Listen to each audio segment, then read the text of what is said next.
Welcome everybody back to the Hitting the Turnbuckle podcast. It's yet another talking territory. So if you may remember, this series has begun because NWA is going back to the territories. They created their territories, so to speak, as well, and they're bringing it all together under one roof very, very soon on your TV screens. However, the guest today you may have recognized from another three letters in wrestling, that being TNA, a good friends of ours on the show as well. It is Sam Beale. How are you? I'm doing great. Hey, the Perminator Sam Beale is here. Ready to talk some territories, talk some NWA, talk some pro wrestling, get after it. Exactly that. And thank you for coming on as well. It's pretty early evening over there, is it now? Over in the States? It's about 5 o'clock over here, Yeah. so 4:30 ish. So it's yeah, evening, a little bit afternoon. It's nearly bedtime over here in the UK. It's nearly 10. It's nearly time for to go to sleep. But great to see you, Sam, and thanks for coming on. Let's just start. So, okay, so people that don't know you and don't know you from TNA, introduce us to the Terminator. My name is Sam Beale. I'm the Croc rocking. Actually, I've got some Crocs on right now. Oh man. Nickelback popping, curls for all the girls in the entire world. The Perminator Sam Beale. I have seen some action at the TNA, and then I've also just been debuting for NWA. But I'm located in the Midwest area, just conquering all of the Midwest, bringing these curls for all the girls to every ring in the Midwest, and leaving the ounce of perfection everywhere I go as well. So. Interesting enough. And Exodus Pro as well. So you represent Exodus Pro at the territories. Yes, so at the territories for NWA, I am representing Exodus Pro out of Cleveland, Ohio. We actually just had a show, I believe it was actually on my birthday, May 11th. We had a show, and it was my birthday party. We called it Beale Fest, so it was pretty awesome. Definitely would go. I would recommend to go check that out. It was an awesome show from top to bottom. A lot of emotions, a lot of great things happening in the ring.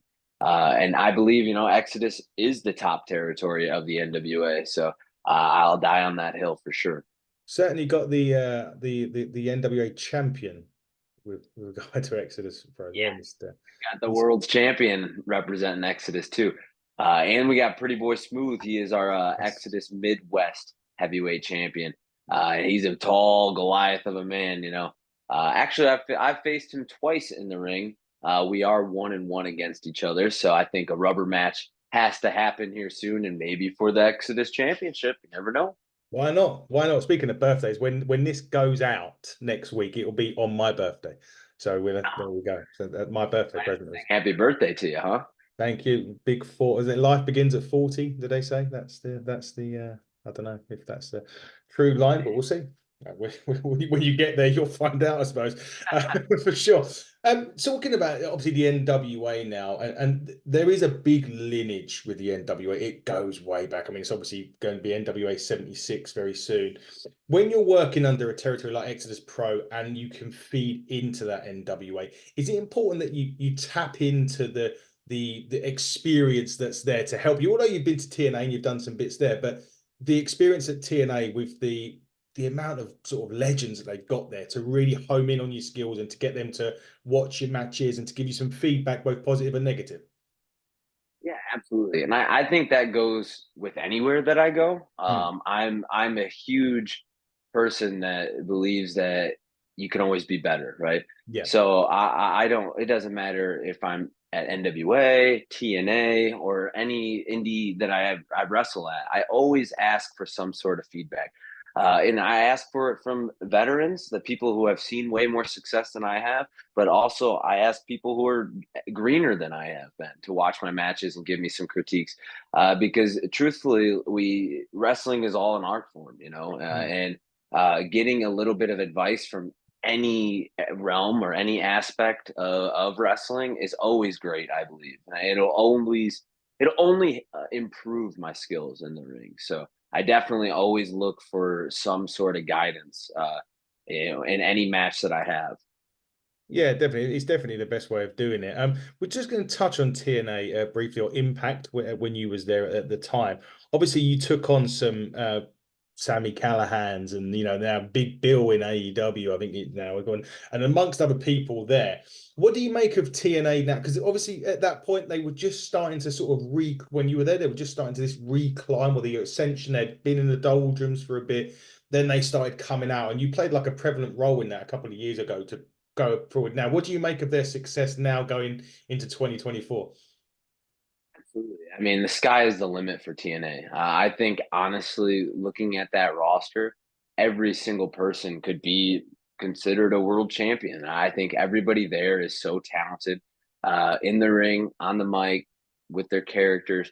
It's incredible to watch, and to hear you say that I was a little bit of a part of the of that trajectory upward is pretty cool. I mean, I loved my time at TNA, or Impact, as you would like to say. But it was an incredible learning experience for me. It really helped me build confidence in the ring. I know I was part of a storyline where I was a student, like a learning tree under Brian Myers, Yes. but like it really couldn't have been more true. Right, I know we say storylines, but it couldn't have been more true, because I did get to wrestle people who have seen way more success than I have, like Big Bill or W Morrissey when I wrestled him. Yeah. Just getting to speak to him and kind of talk about him, like his experiences, and pick his brain about the wrestling business. I mean, it truly like has helped me through, like, polish a lot of what I have to offer now. I mean, I know we also talked about like Sammy Callahan, Mhm. Eddie Edwards. I've wrestled with. Willie Mack was also one of the good guys. I mean, Kojima. Yeah. There's a list of names that I've been able to say that I've worked, and each person has given me some sort of lesson, and I hold it so true to my heart that it's really made me who I am today. Definitely so. I mean, and I do remember vaguely, well, not actually vaguely remember, I do remember it very well, the Call Your Shot gauntlet that you was in. And now Mhm.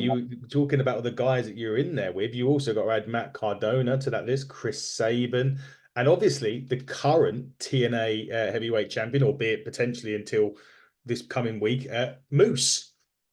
Yeah, absolutely. Yeah, actually, Moose eliminated me from that Yes, he match, so did. he he launched me. I'll tell you that. But yeah, that, like I said, that's just a testament of, I mean, like all of the learning experiences that I was able to get at Impact, and it's something that I really do hold near and dear to my heart, because Impact didn't have to give a 22, 23-year-old kid an opportunity like they did, but they did, and I feel like I'm pretty confident that I did really well in the role that I was given, and I mean, but it only helped me, get more confidence and more skills in the ring. Absolutely, certainly did. I think as if we saw you grow a little bit, certainly as it was going on, and we saw you Yeah. kind of then week after week, which was great. Going back to NWA, obviously it's Crockett Cup season right now. It's been, I mean, we've watched it. I mean, over here in the UK, we have to watch it via a VPN because obviously the CW is landlocked to America, so we don't get a chance to watch it on a normal, say normal television or whatever you want to call it. But we do watch it. We still watch it weekly and we review it weekly. The Crockett Cup has got such I mean, the NWA just got a prestige about it anyway. It's always got this prestigious, feel about it. Whether you're going there for the first time and you're inside the power station, whatever they call it now, and it's this really sort of intimate setting. But the Crockett Cup for me and Fiona who does this is something special. And do you feel like when you was there, the territories, without obviously giving anything away, we don't want spoilers, but did you feel that special? You were part of something special when you was there? Oh, absolutely. I mean, I can recall the first time I got the call to NWA Exodus, like to be able Yeah. to work for them. I immediately was like, all right, this could be my foot in the door to get to NWA, because I really do want to get, like, I really want to. I think NWA is really where I want to be, right? I want to work for them on a regular basis and be one of their household names. And I knew that NWA Exodus was a good pathway into it. And when I was able to debut for NWA and work the back to the territories, it just felt like like it's a great word that you use, but prestigious, right? Yeah. Like when you're there and you see all of the awesome championships they have, like the world's championship, and the national championship, like all of them, they all just have some sort of feel that like, man, I really want to win that belt, or I really want to win that championship. And it's really cool to, say that I have debuted for NWA. And now the next goal is to make myself a household name for NWA. So Yeah, we'd look forward to seeing. Well, we're looking forward to seeing you when it airs, obviously on the territories, as well as hopefully on episodes of Power going forward after that.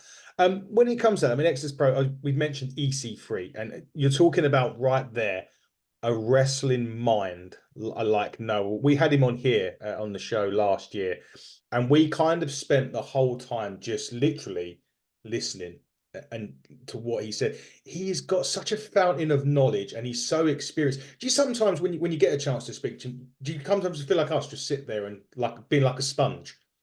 oh, absolutely. I mean, that's what you have to do no matter what. Exodus has actually helped me create some relationships with not only EC3, but also Aaron Stevens as well. Yes. Yeah, and both of them, I mean, man, like it's just I value their opinions so much that like I sometimes I feel like I may bother them a little bit because I ask them so many times, like, what do you think of this? Like, is this a good idea? How should I do this? And I think that listening to them too and their input is going to help like highlight my life or my career so exponentially. But yeah, and like as far as like being a sponge to them, I mean that's every time I get around them. I mean ears are open and mouth is shut because I just want to hear what they have to say because they've seen and pretty much done it all, right? So both of them are two incredible people and two incredible minds for wrestling. It's really weird. It's also because like Aaron Stevens, also he's had the run in WWE. It was sort of mildly successful. I mean, like, we didn't obviously not multiple time world champion or anything like that, but he's someone that every time I speak to someone in America or a wrestler from America, one of the guys, his name was always on everyone's Aaron Stevens. It's because he's just such an awesome dude, right? I mean, I my first show that I worked for NWA Exodus, he was there.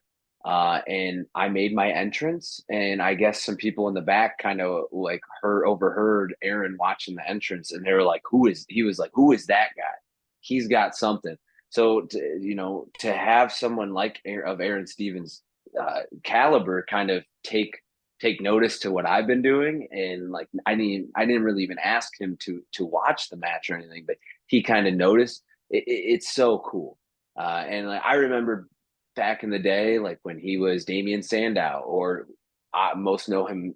I know him pretty well as Damian Mizdow. Yeah. I think that run was incredible. I mean, growing up, I mean, I loved it. It was one of the best stories there ever was. So to have somebody like that find something or see something in me that it was just so cool.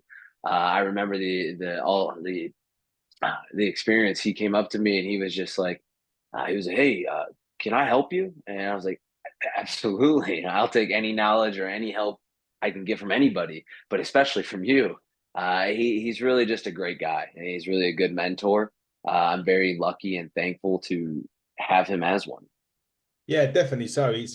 He's one of those guys. I say he's one of the guys everybody mentions. We've had a few of these shows now, and they've all said Aaron Stevens, Aaron Stevens, Aaron Stevens. He's one of those ones. But I want to go talk about two women now, or ladies, shall we say? And they not only are killing it in NWA, they've got their own territory in Crossfire, and that's the Page sisters.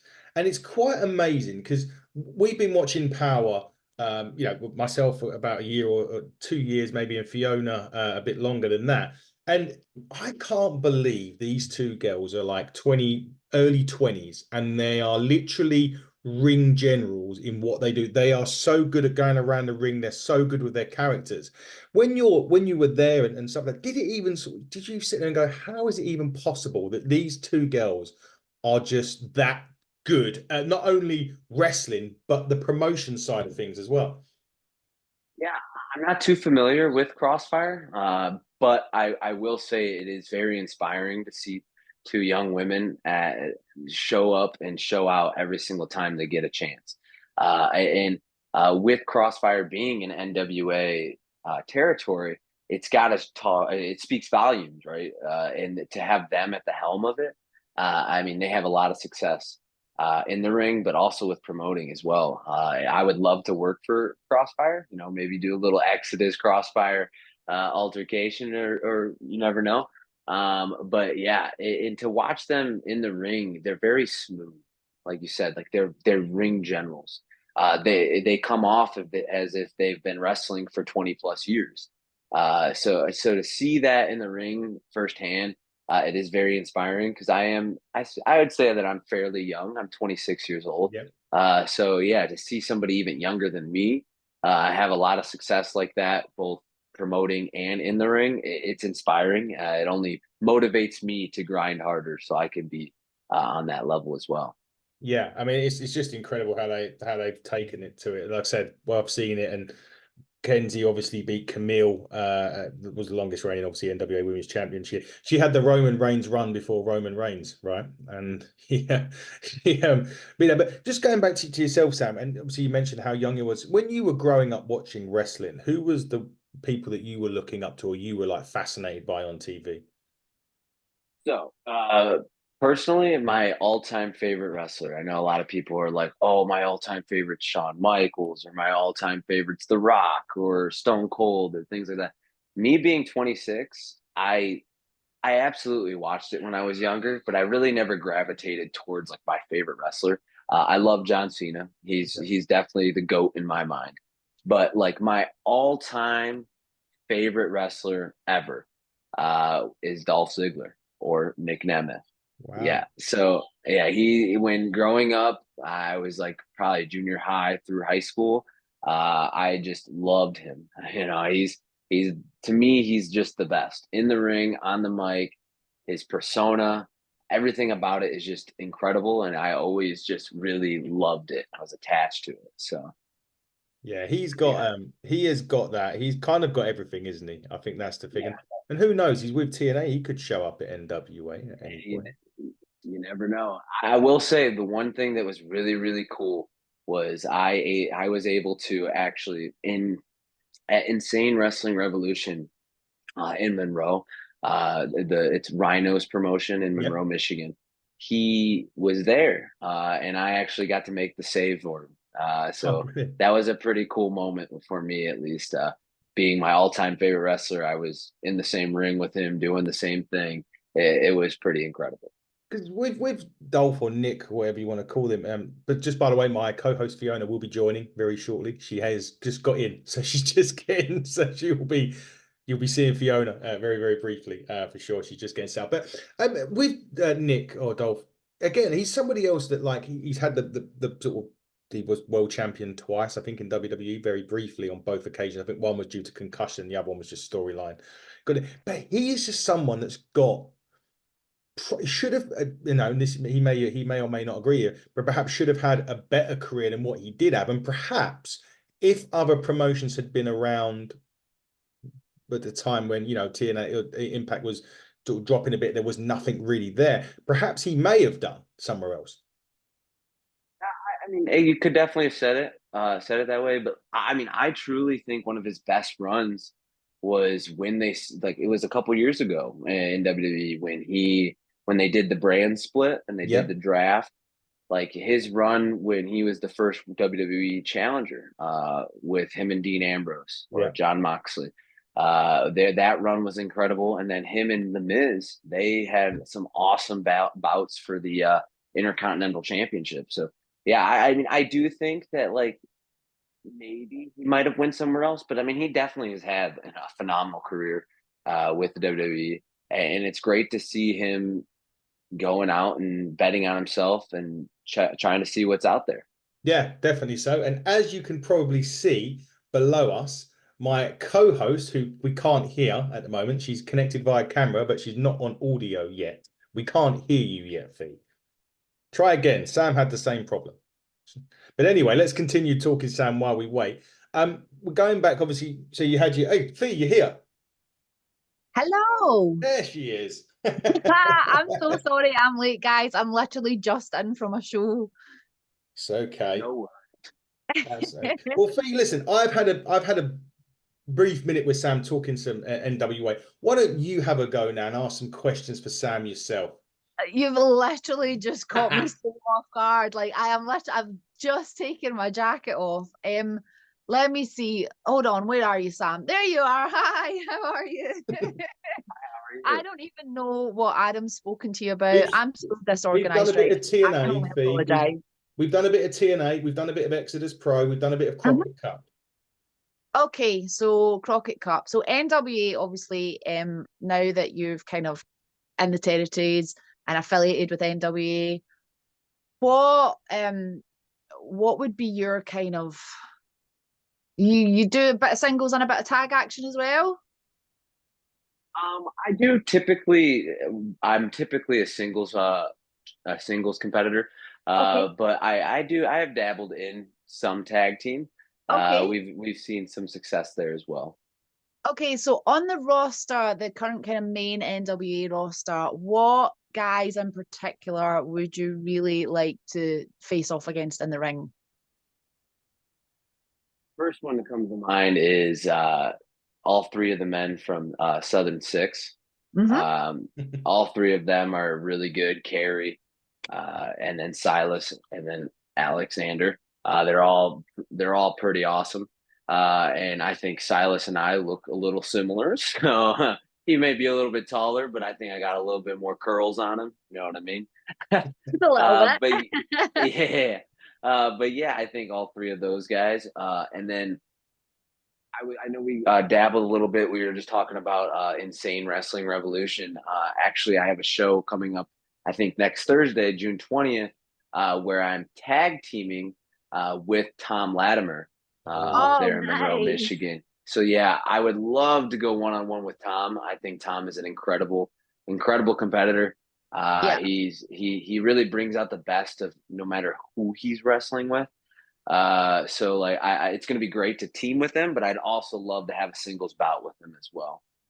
It's interesting. He's a talented boy. Yeah, that's another name that comes up quite a bit actually when we do these type of shows. Tom Latimer's another one that everyone seems to want to. Actually, he's one of the ones that everyone just wants to have a match with. Yeah, I wasn't very familiar with him until he started coming around IWR.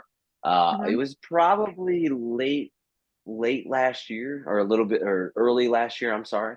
But what I've seen of him, he is just incredible. And then just watching his work in the ring, but not only that, like his work with the crowd, his work on the mic, like everything is just top notch. Like he is poised to be a world champion one day. I hope so. I'm not even going to deny that I have said that many times. We need that £10 of gold around Tom's waist.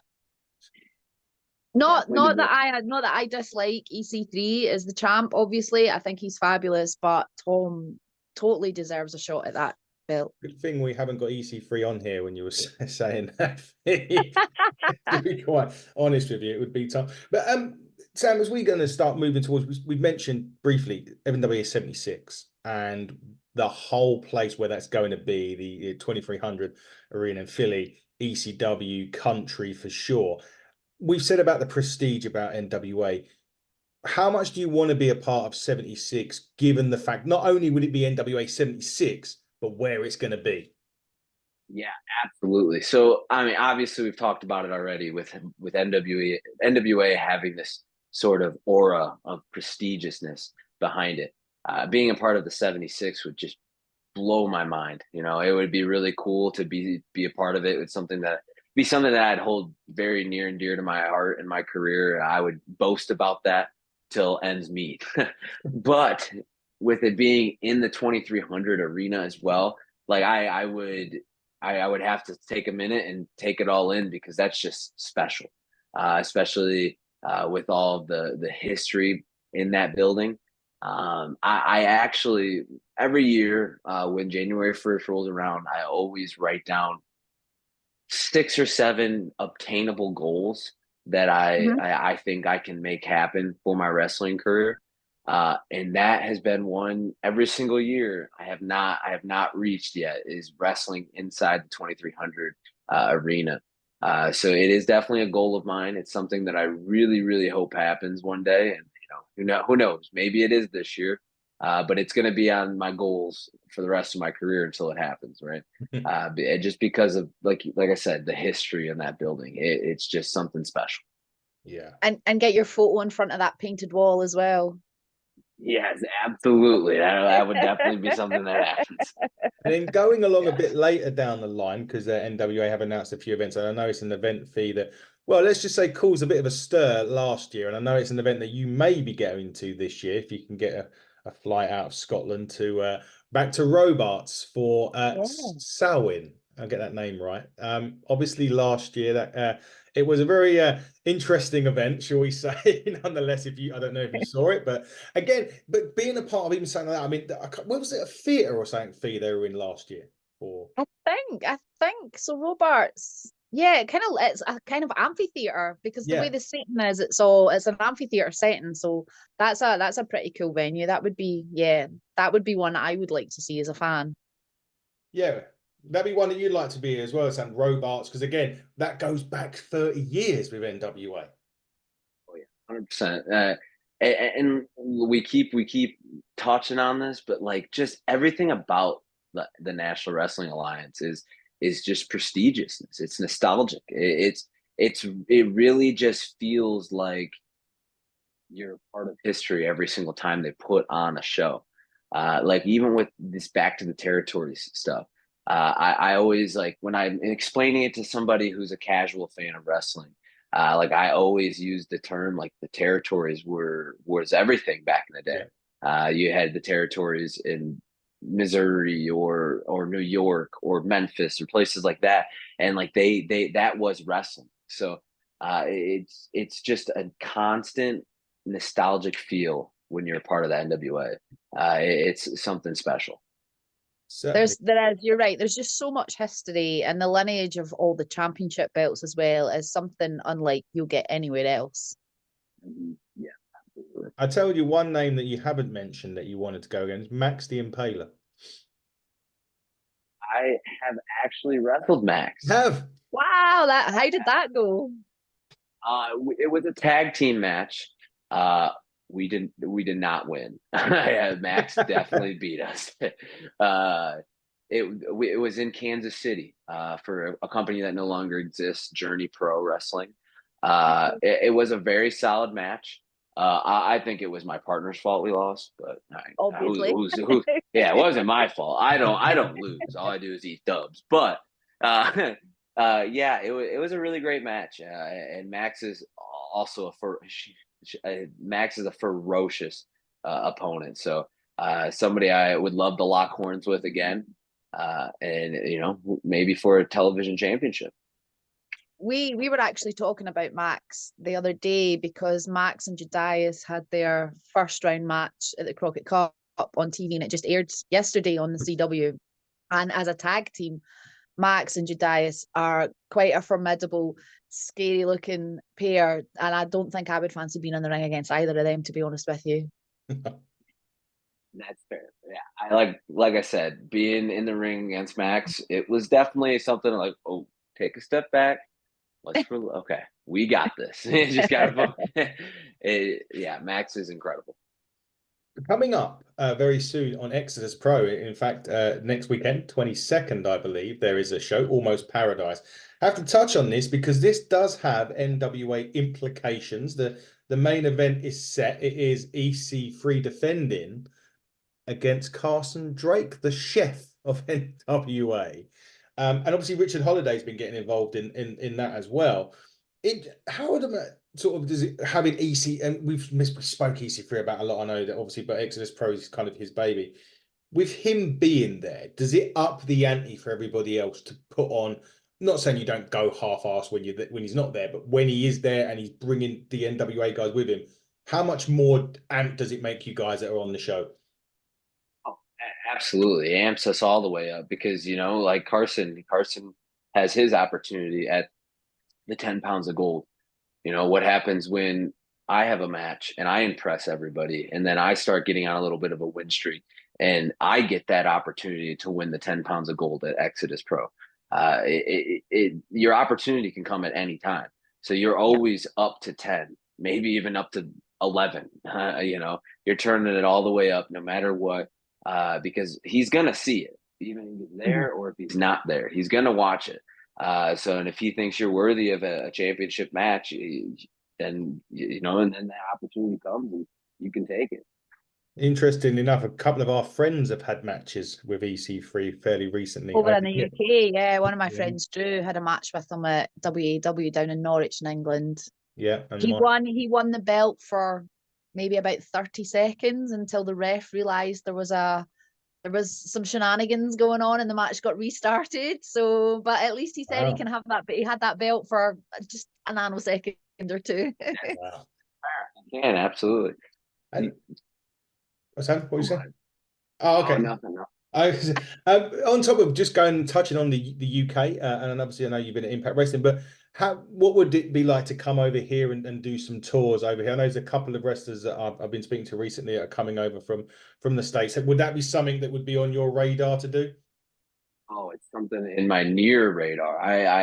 I just actually recently got my passport, so it came in the mail. Finally got it. So any promotion watching this and they want to book some beautiful curls, just hit me up on any social media, and we'll get something figured out. But yeah, it's always been a goal of mine to go overseas and do the thing that I love and I'm so passionate to do, and wrestle over there. I got my passport for a reason, so it's definitely something that it's coming. I want to do definitely a tour in England. I'd like to go visit France as well. Those are two of my big spots that I'd like to go to. France holds a little bit special place in my heart just because when I was in high school, my foreign language that I had to take was French. So I took 4 or 5 years of French that I'd like to go over there and wrestle. Remember it then. I can't. I don't know. I can kind of understand it. Like I'll be like, oh, I know this word. I can use context clues. Could not speak a single sentence at all, except for my name. Oh, hi, my name is. That's about it.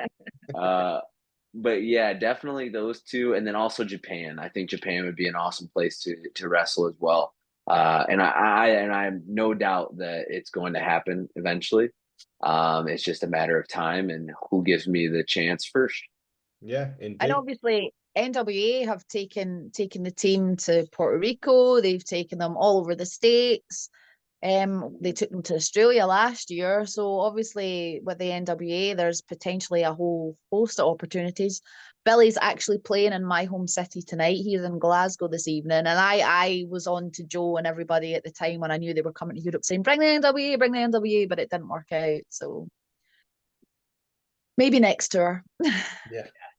Next time.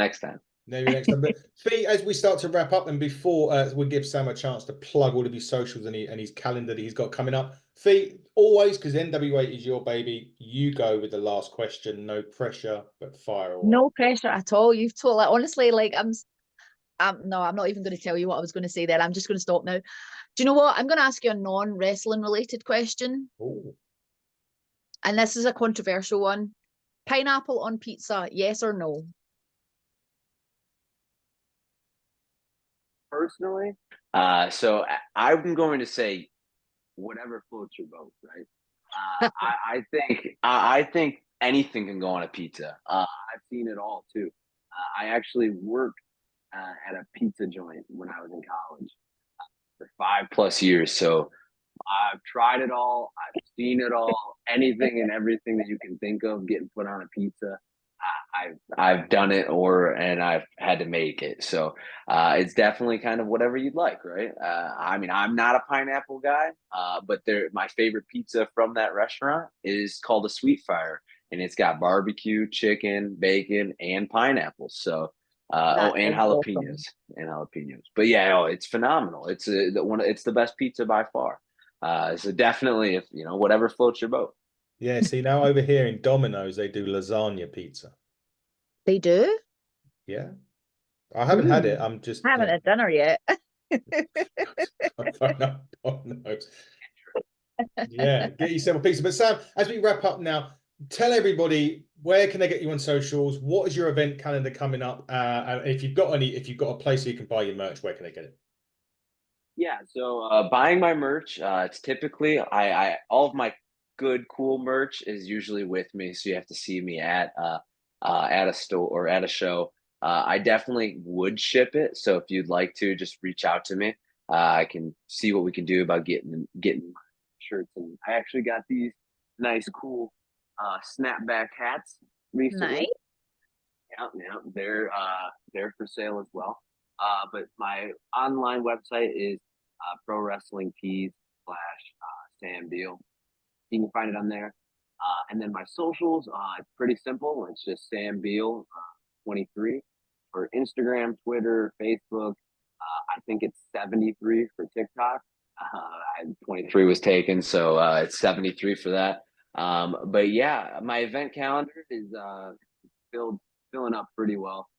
This weekend on Saturday, I actually have to wrestle in Canada for the first time. Like I said, we got my passport, so my first international gig.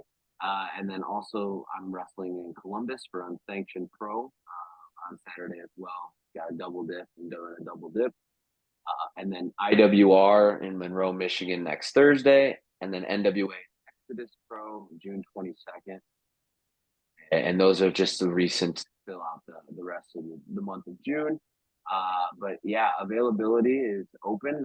So if you are a promoter and you're hearing this, just reach out to me on social media, or you can email me at sambealwrestles at gmail.com. We can kind of get something figured out that way as well. Excellent stuff. Fee, as always, you're always busy. So what you got? Like I said, literally just in from a show tonight. What have we got? I will be attending SmackDown on Friday night, and then Saturday, Premier British Wrestling are at 4th Gala. And then next Friday, I am heading down to England to Newcastle with W3L. And then where have we got after that? I think I've got the rest of next weekend off. And then into July, I've got some more PBW shows. I've got some Pro Wrestling Scotland shows coming up. Inside the Ropes on I'll get the dates right eventually, 12th and 15th of July. So a Friday and a Monday, we have shows with Elijah, formerly known as Elias from WWE. We're doing Inside the Ropes shows. Tickets available at itrtix.com. Going through July, there's some other shows in August as well. My home promotion, British Championship Wrestling, has a show in East Kilbride in my hometown in July, which I would normally MC at, but unfortunately, I'm not able to attend that one this time. So I'm a little bit sad about that. I'll be on holiday. I've got a good excuse. So yeah, loads coming up. Oh, and the next ITR show after that will be September with Lita on the 9th and 10th of September. So looking forward to that one as well, because I was a big fan of hers. So busy. Yeah, as always, I'm not going to reel off the guests that we've got, but I will highlight one guest that I can now confirm with you, Svi, as well. We've talked about him today. Aaron Stevens will be coming on very, very soon to talk things NWA. Realistically, all I'm going to promote is our co-produced show with Ignite Wrestling, Buckle Up 2024, July the 14th, forget the date, right? July the 14th. Last match has just gone out this evening. It's a Call Your Shot. Six man, 5 men and a surprise. And the winner gets a title shot whenever or wherever they would want it. And those 6 men, those 5 men at the moment are Kid Lycos 2, Jay Joshua, Taylor James, Jack Torino. And there is one more, and his name is absolutely deceiving me as the time as it. So I'm going to have to look at it. Oh, and Will Cruz, someone who was at the NWA quite recently for a tryout. Will Cruz. Obviously, our championship is on the line as well. The Turnbuckle Championship. Smashing Mike will take on Mark True, the bane of my arse. He's finally got a title shot after about a year of trying. He's got one. Corey McRae versus Luke Jacobs, and if Corey McRae loses, he will have to walk away from Ignite at least for the foreseeable future. Anyway, and the main event is a fatal 4-way match with Man Like Dries, Tommy Kyle, Adonis Payne, and the damn dirty dog Gene Money for the Ignite Heavyweight Championship. And breathe. Sam, thank you very much for coming on the show. It's been a pleasure talking to you. We can't wait to see you on the NWA. I know, I'm excited. Yeah. Did you say Exodus Pro? Is that on YouTube? Can we watch it on YouTube? I believe it's on YouTube, but it might be on wrestling, indiewrestling.org, which is an independent, almost kind of like IWTV, but it's located out of Pennsylvania and East Ohio. So I believe that's where it is. If it's not on YouTube. Right, gotcha. We want to see some Exodus Pro, but we look forward to seeing you at the Back to the Territory show when it airs on TV. Good luck with the remainder of the year as well. I'm sure we'll see you flying around here, there, and everywhere. Hopefully, one day you'll be over here in the UK and we can come and see you in person, or you could be at Samhain and Fiona could be there to say hello to you. Florida in Absolutely. October sounds beautiful to me. It does, yeah. Well, actually. October's up here in Ohio can get a little brutal. Yeah, cold I'm in out. Scotland, so yeah, I Yes. feel your pain. Fiona rarely sees sun in Scotland. Yeah, it's a rarity. Indeed. But yeah, Sam, thank you so much for joining us. It's been a pleasure talking to you. Fiona, we'll be back to do more NWA next week, of Well, course. indeed. Thanks for letting me jump on late tonight. Apologies. Right. I won't fine you or anything like that for being late. Obviously, we'll be back, as I say, with Fiona with the NWA. Dropping tomorrow was our chat with Casey Kazana that we had. Don't forget to miss that. Catch us on HTT Buckle on Twitter, Hitting the Turnbuckle podcast, and all other social media outlets. He has been the Perminator Sam Beale. She has been Miss Late Fiona Loughran. I have been your host, Adam Cousins, and you have been watching the Hitting the Turnbuckle podcast. And until next time, everybody, buckle down, stay safe, and good night.